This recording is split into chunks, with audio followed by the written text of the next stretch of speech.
This is your home now, stay here. No, you can't be serious, please. Everyone in the room smiled when the dead apple was placed on the table. Everyone except the widow and the Duke. The apple was small, brown at the edges, and so withered that it looked less like fruit than something dug from an old drawer and forgotten there. It sat beside the deed on the polished oak table. A poor little thing displayed beneath the portraits of men who had spent generations mistaking ownership for virtue. Rain pressed against the tall windows of Ashbourne House in long silver lines. The study was warm enough for comfort but not warm enough for kindness. And every person in the room seemed to understand that Mrs. Eleanor Whitmore had not been summoned there to be honoured. She had been summoned there to be dismissed. Duke Nathaniel Ashbourne sat near the window, one hand resting against the carved arm of his chair. He was almost 40, tall, composed, and handsome in the severe way of men who had learned to hide exhaustion behind authority. His dark coat was perfectly cut, his expression perfectly controlled, and his eyes, though calm, carried the distant chill of a man who had spent too many years making decisions without expecting them to matter to his heart. Across from him stood Eleanor. She was 34, a widow, dressed in a plain brown travelling gown that had been carefully brushed but could not pretend to be new. Her gloves were mended at the fingertips, and the ribbon on her bonnet had faded from blue to the colour of smoke. Victor Hawthorne noticed all of it. The Ashbourne estate steward had served the family for more than 30 years. And in that time he had learned how to make cruelty sound like advice. He stood beside the solicitor with his silver head bowed just enough to appear respectful, though the smile at the corner of his mouth betrayed him. Mrs. Whitmore should understand, Victor said, that His Grace is being more than generous. Mr. Harrow, the solicitor, unfolded the deed and began to read. The property known as Ashbourne Orchard, together with the cottage, old cider house, ruined press room, and 26 acres belonging to it, is hereby transferred to Mrs. Eleanor Mary Whitmore, widow. Victor did not hide his amusement quite so well. The orchard has produced nothing of value in years, he added smoothly. The cottage roof leaks, the road floods after heavy rain, and the press house has been unsafe since before Lady Ashbourne died. It is in every practical sense a burden. A burden most sensible people would refuse. Eleanor lowered her eyes, not because she was ashamed, but because she was looking at the apple. For several seconds she said nothing. Then she reached across the table and picked it up. The fruit was almost weightless in her palm. Its skin had wrinkled, its stem was dry. And yet beneath the ruin there remained the faintest scent of sweetness. So faint that another person might have missed it entirely. Eleanor did not miss it. "This came from the orchard?" she asked. Victor's smile thinned. "The last of the season. Perhaps the last it will ever bear." His voice was low, even, and cold enough to quiet the room without effort. "If no one else wants it, she may have it." Nathaniel turned his attention fully to Eleanor for the first time. Until that moment, she had been only the answer to an old family obligation. The widow of a man unknown to him, carrying a letter that mentioned a promise made by his late father to a gardener named Samuel Hart. The promise had been inconvenient. The orchard had been worthless. Victor had called the arrangement practical. Nathaniel had believed him. Now, watching Eleanor hold the dead apple as though it were not dead at all, the Duke felt the first small doubt move through him. Not enough to change his mind. Only enough to remain. "You understand what you are accepting, Mrs. Whitmore?" he asked. "I understand what you believe you are giving away." The Duke leaned back slightly. "That is not the same thing." "It is not." Mr. Harrow turned the deed toward her and offered the pen. Eleanor signed her name without hesitation.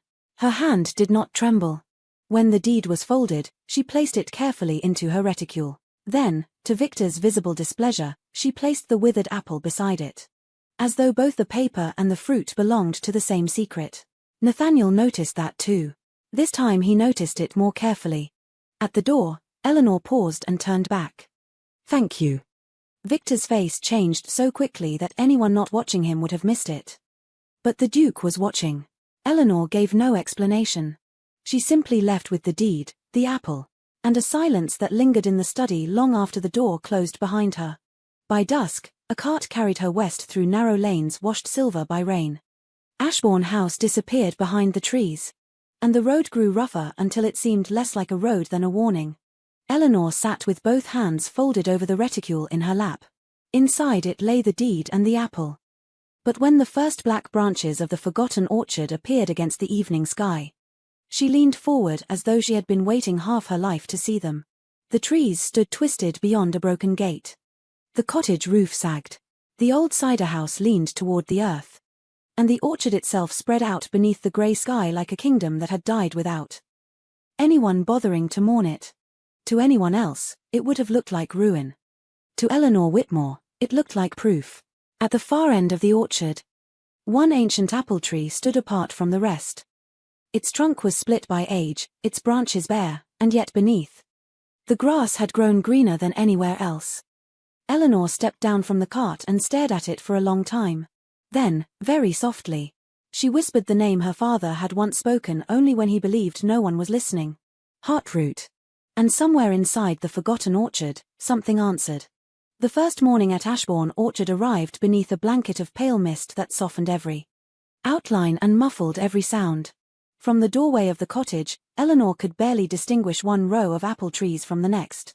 4 years of neglect had allowed weeds, thorn bushes, and tangled vines to erase the careful order that had once defined the orchard. She stood quietly with a cup of tea warming her hands. The silence did not trouble her. It reminded her of the mornings she had spent beside her father, when she was a little girl, watching him walk slowly between the trees before anyone else had risen. Samuel Hart rarely spoke during those early hours. He believed an orchard revealed its needs only to those patient enough to listen before beginning their work. Only now did Eleanor truly understand what he had meant. Nothing in the orchard asked to be rescued. It simply waited to be noticed. The cottage demanded attention first. Rain had found its way through several gaps in the roof, leaving dark stains across the ceiling and soaking part of the wooden floor. One kitchen window refused to close properly, allowing the damp morning air to drift inside. Throughout the night, the stone chimney leaned slightly to one side, while the old vegetable garden behind the house had disappeared beneath waist-high weeds. She could not repair everything, so she chose one task, then another, then another. By noon, the fireplace burned cleanly for the first time in years. The broken window had been secured with fresh timber gathered from fallen branches, and the kitchen table stood beneath sunlight instead of dust. It was not impressive. No one passing the cottage would have called it beautiful. But it felt lived in once again after a simple meal of bread and soup. Eleanor carried her father's pruning knife into the orchard. Every tree received the same careful attention. She examined the trunk before touching a branch. She looked for signs of disease before removing healthy wood. She cut slowly, allowing each tree to keep the strength it still possessed instead of forcing it into the shape she preferred. The work demanded patience more than strength, hour after hour. Small piles of dead branches collected beside each row. Nothing dramatic happened. No blossoms appeared. No miracle announced itself. Yet by evening, sunlight reached places it had not touched for many seasons. That was enough. As Eleanor gathered the last of the cut branches, she noticed movement near the broken stone wall. A thin boy stood watching her from behind the overgrown hedge. His clothes were clean but badly worn, and the soles of his boots had been repaired so many times that fresh leather showed through older patches. He looked no older than 11. Though his cautious expression belonged to someone who had learned too early not to expect kindness. Eleanor pretended not to see him. Several minutes passed before the boy slipped through the broken fence and hurried toward one of the trees near the edge of the orchard. He bent quickly, picked something from the ground, and turned to leave. "Good afternoon," Eleanor said gently. The boy stopped so suddenly that the apple fell from his hand. "I'm sorry," he blurted out. "I wasn't stealing," and brushed away a little dirt with her sleeve. "It fell from the tree. I thought no one lived here. You fixed the chimney." Finally, Eleanor held out the apple. "If you were hungry enough to pick this up. I imagine you haven't eaten much today. My name is Thomas." It transformed his entire face. Before leaving, he looked back toward the rows of old trees. "My grandfather used to work here. He says this place died after Mr. Samuel was gone." "My father. Then maybe the orchard isn't dead after all."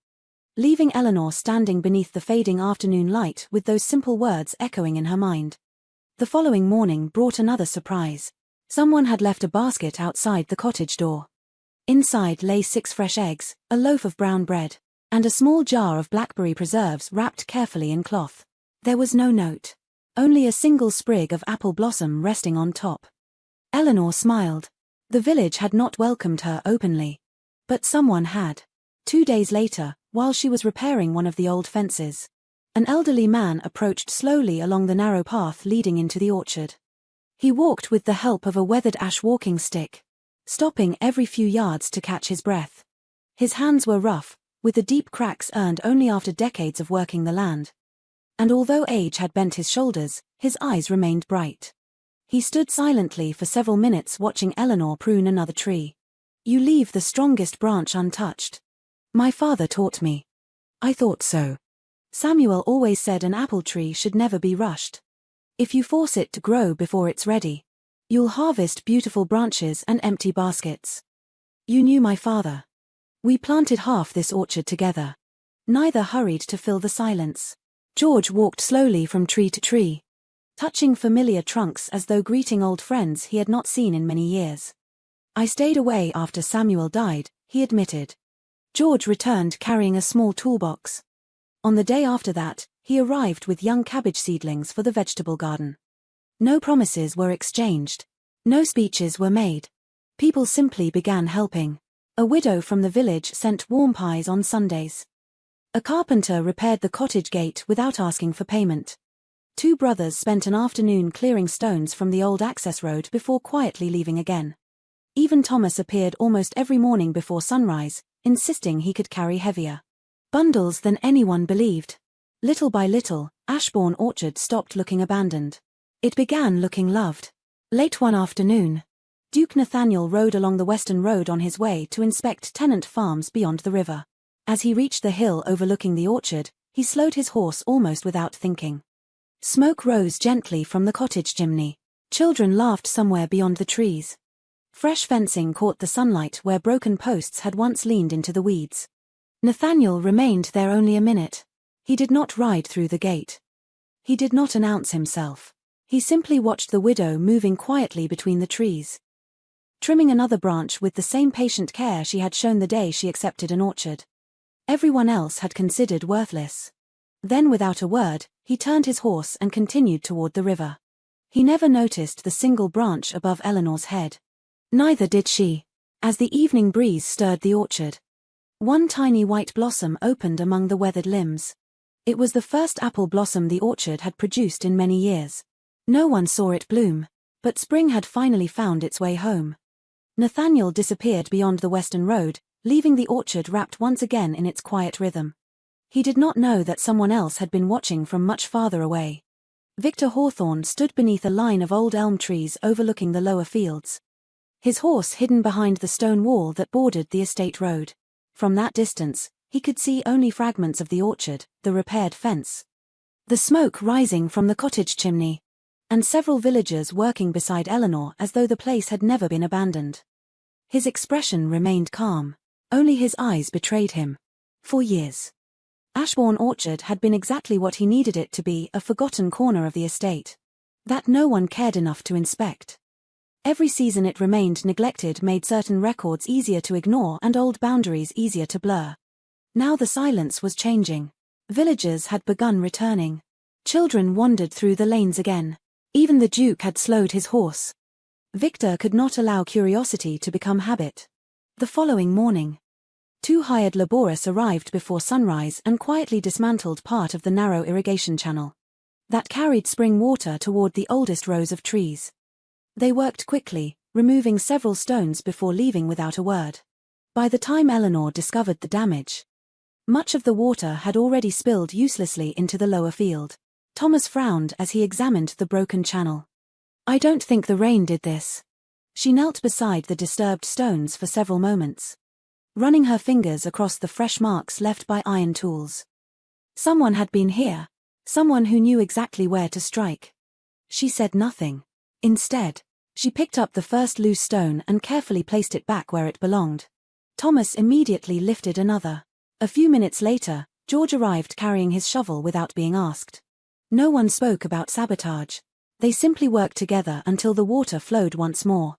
Hidden beyond the distant hedge, Victor watched them finish what he had expected would discourage them. For the first time in many years, uncertainty found its way into the old steward's carefully ordered mind. Spring settled gently over Ashbourne Orchard, not with the sudden brilliance of wildflowers covering an empty field, but in the quiet, patient way that hope often returns after a long season of disappointment. The first blossom that had opened unnoticed beneath the evening light was no longer alone. By the end of the week, several more white flowers appeared among the oldest trees. They were scattered so sparingly that only someone who walked the orchard every morning could have counted them. Yet each blossom carried the same quiet promise. The trees had not given up. Neither had Eleanor. Word traveled slowly through the neighboring villages. People who had not visited the orchard for years began stopping along the roadside simply to see whether the stories were true. Some remained only a few moments before continuing on their way, while others lingered long enough to offer a basket of seedlings, a sack of flour, or an afternoon repairing another section of broken fencing. No one announced these acts as charity. They felt more like gratitude. Ashbourne Orchard had once provided work for dozens of families. Helping Eleanor restore it seemed in some small way like honoring those memories. Thomas rarely needed to be asked to help anymore. He arrived before sunrise most mornings, carrying whatever tools George thought would be needed that day. Although his hands were still too small for many of the heavier tasks, he worked with cheerful determination, measuring success not by what he finished but by how much he learned. George watched him with quiet satisfaction. "He reminds me of your father," the old gardener said one afternoon as they repaired the wooden gate together. "Not because he's skilled. My father used to say the land teaches everyone." The vegetable garden behind the cottage had begun producing fresh herbs and tender greens. Eleanor insisted that anyone who had helped at the orchard should share its first harvest, no matter how small.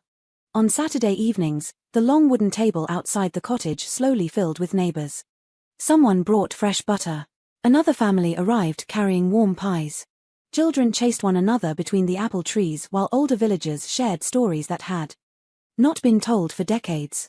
For the first time in many years, laughter echoed across the hillside. Ashbourne Orchard was no longer merely a neglected estate. It was becoming part of the village again. Several miles away, Duke Nathaniel Ashbourne found himself thinking about the orchard far more often than he expected. At first, he dismissed the thoughts as simple curiosity. He wondered whether the repairs had continued, whether the cottage roof still leaked, whether the widow had already begun regretting her decision. Yet each question returned more frequently than the last. One clear morning, while inspecting tenant farms nearby, he quietly altered his route. He told himself it was practical. Ashbourne Orchard remained part of the Ashbourne estate. It was only sensible to see whether the property had become any less burdensome. No servant accompanied him. No carriage announced his arrival. Nathaniel rode alone through the open gate and dismounted beside the old well. The first thing he noticed was not the orchard. It was the sound. Children laughing. A hammer striking. Someone singing softly inside the cottage. Life. George looked up first and removed his cap. "Good morning, Your Grace," who was carefully tying young apple saplings to freshly placed support stakes. She brushed a loose strand of hair beneath her bonnet before walking toward him. "Welcome back." "So I imagined." "Almost." He looked across the orchard. "I didn't expect so much to change in so little time. The vegetable garden and the carefully tended rows of trees. You've done something I couldn't. I only reminded people this place still mattered." Before leaving, Nathaniel paused beside the storage shed where old farming tools had once been kept. Its roof sagged dangerously beneath years of neglect. "It won't survive another storm," he observed. "No. You don't owe me anything. It isn't for you." 2 days later, a wagon loaded with seasoned oak beams arrived from Ashbourne Manor. No letter accompanied it. No explanation was offered. Only a brief instruction written by the steward responsible for estate maintenance. "By order of His Grace." So did Victor Hawthorne. From the upper windows of the manor office, the old steward watched another report describing timber deliveries, replacement tools, and additional supplies sent toward Ashbourne Orchard. Each document tightened the careful composure he had maintained for decades. The Duke had never shown such interest before. That interest threatened everything Victor had worked to keep hidden. Late one evening after the workers had gone home and darkness settled over the valley, Victor met quietly with two hired men beyond the old mill road. He handed one of them a small leather pouch. "No one must be harmed," he said calmly. "I only want the widow to believe the orchard cannot be saved." "What should we do?" "The storage shed." Thomas awoke in the loft above the cottage after smelling smoke drifting through the open window. At first he thought someone had lit another cooking fire. He ran barefoot across the yard. Eleanor. The shed. Sending sparks high into the night sky. Within moments, bells began ringing from the village below. People grabbed buckets. Others ran toward the well. Across the valley, a lone rider turned his horse toward the growing fire. Nathaniel Ashbourne had seen the flames from the western road. Without hesitation, he urged his horse into a full gallop. By the time he reached the orchard gate, the entire hillside glowed beneath the light of the burning shed. And for the first time since Eleanor had arrived at Ashbourne Orchard, the peaceful beginning of a new life stood on the edge of being lost once again. The fire spread quickly through the old storage shed, devouring weathered timber that had stood for decades beneath sun, rain, and neglect. Flames climbed into the night sky, sending glowing embers drifting toward the nearest rows of apple trees. Eleanor was the first to reach the well. Without hesitation, she joined the villagers, passing heavy buckets from hand to hand. Thomas struggled beside the older men, refusing to rest despite the weight that bent his small shoulders. George, leaning heavily on his walking stick, directed everyone toward the eastern rows where the oldest trees stood closest to the flames. Then another voice rose above the confusion: "Keep the water on the orchard. Let the shed go." He threw aside his riding coat and worked beside the villagers as though he had spent his life among them. Together they pulled carts into place, soaked the surrounding ground, and formed a barrier between the burning shed and the orchard. Nearly 2 exhausting hours later, the fire finally surrendered. The storage shed had been lost. The orchard had not. As dawn broke across the valley, smoke drifted quietly above the blackened ruins. George stood beneath the ancient heartroot tree, his weathered hand resting against its trunk. "I believe," he said softly, "the orchard has waited long enough. Dig here." Lifting away damp soil until their shovels struck a flat stone hidden beneath the roots. Beneath it rested a small iron chest wrapped in age and silence. George handed Nathaniel the old iron key he had protected for so many years. "It belongs to the truth now." And a leather journal written by Samuel Hart. The first page carried only a single sentence. "If these pages are ever opened, let them serve the orchard before they serve any family. Every altered boundary, every missing harvest, every false account, every conversation that had convinced him someone inside the estate was quietly stealing land that had belonged to the orchard for generations." At the end of the journal appeared one familiar name: Victor Hawthorne. Nathaniel closed the journal slowly. The disappointment in his face seemed deeper than anger. He had trusted the wrong man for far too long. Only a week later, the evidence was presented before the county magistrate. The original maps, Samuel's journal, and decades of altered estate records left little room for denial. Victor Hawthorne's deception, carefully hidden for more than 20 years, finally came to light. He lost both his position and every claim to the land he had taken. The disputed acres were restored to Ashbourne Orchard.